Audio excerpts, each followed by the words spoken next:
My journey to becoming a Lune wasn't instant. In fact, when I first encountered Anteam, it had nothing to do with their music or dancing. They simply walked into my life one day and kept showing up where I least expected them.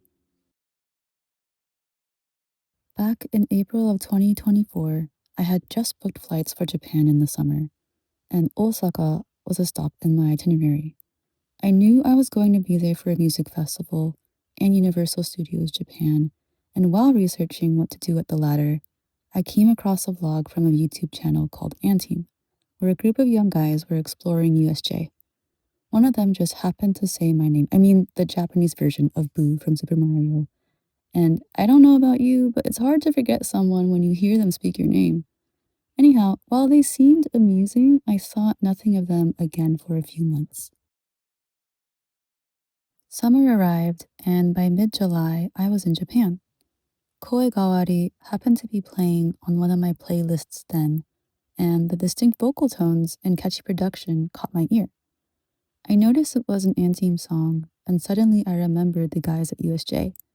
Now, I'm one of those folks that looks at song credits out of habit, and it turned out that Jamil Kazmi was one of the lyricists. Since I've been a fan of Jamil's work for a long time, Anteam had quickly switched from being USJ bloggers to a group whose music I should check out. So I became a casual listener. Mind you, I still hadn't watched any of Anteam's music videos or performances. A couple months passed by, and news of Anteam dominating the track events at the 2024 Idol Star Athletics Championships ran onto my social media feed.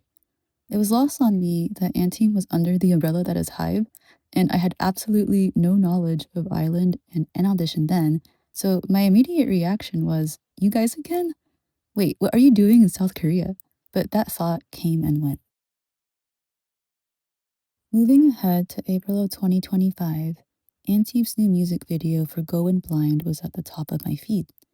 I was intrigued, partially because of the werewolf concept and a soundscape that's quite different from the mainstream idol pop music in those days, but mainly because of the choreography, and especially because of the use of blindfolds and how that wasn't just a technical stunt. It was actually tied pretty well to the song's lyrics.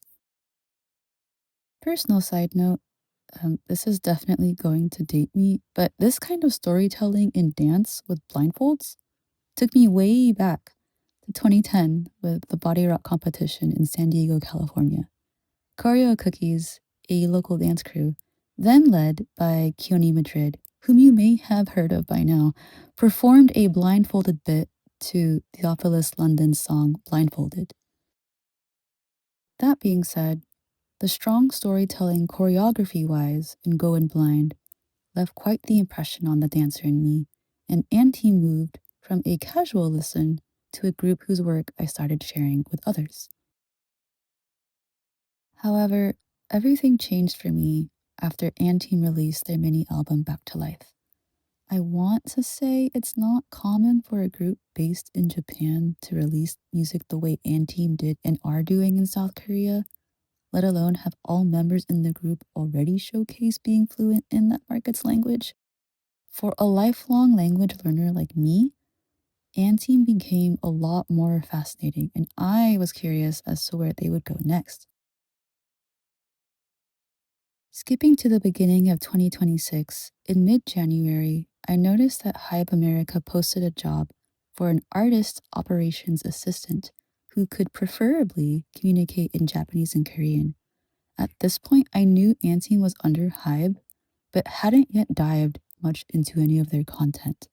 But since I had a gut feeling that Anteam was coming to America soon, I figured it was time to learn more about them so I could be ready when they did.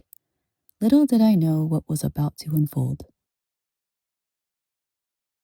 Sonically and lyrically, I already enjoyed the variety and cinematic nature in Anteam's discography, and I liked how the concept behind An Audition and Formation of Anteam was different from other idol survival shows in a good way. Also, it's not hard to see how people could fall into Luneville when the members are so entertaining. The thing that impacted me the most, though, was watching their dance practices and performances. And when I say performances, it's not just seeing the members' athleticism or finesse or their physically and mentally taxing routines. It's the way in which their choreography and the members' expressions often prioritize conveying a song's narrative. As someone who used to live the performing arts lifestyle in my youth and has seen all kinds of stage productions throughout the years, watching Anteam feels refreshing. You'll often see them combine assisted lifts, aerial accents, singing while spinning, complex blocking and transitions, dynamic level changes, notable stage travel bits, frequent floor work, visually striking ensemble formations, and, of course, the occasional wolf imagery into their choreography, and organize them around a song's narrative. Not to mention, a lot of these techniques are often utilized within a single routine. Then, on top of that, adding stable vocals? Bewitched, I'm bewitched. Maybe I just enjoy theatrics and intentional choreography, but with watching Anteam perform the way they do, I couldn't help but feel inspired to dance again. It wasn't long until I found myself signing up for dance classes. And especially after learning about Kay's story and dance trajectory, in addition to seeing Anteam members collaborate with choreographers I've admired or happened to meet by chance long ago, I started to develop a consistent dance routine. Then one day, a friend encouraged me to post dance covers online. What began as a casual progress tracker for my own sake turned into late nights teaching myself choreography for the first time, learning new techniques and relearning old ones, taking master dance classes, self imposing dance challenges, and an inevitable desire to perform again. Before I knew it, I was rehearsing and performing with others, and even participated in my first random play dance event, all within 3 months. So, what does Anteam mean to me? They reignited a childhood passion I thought I'd never be able to return to as an adult, helping me grow and get out of my comfort zone in ways I could not have predicted. And for that, I am forever thankful. If you made it this far, thank you for sticking around. And as for Anteam, see you in LA. I look forward to what you do next.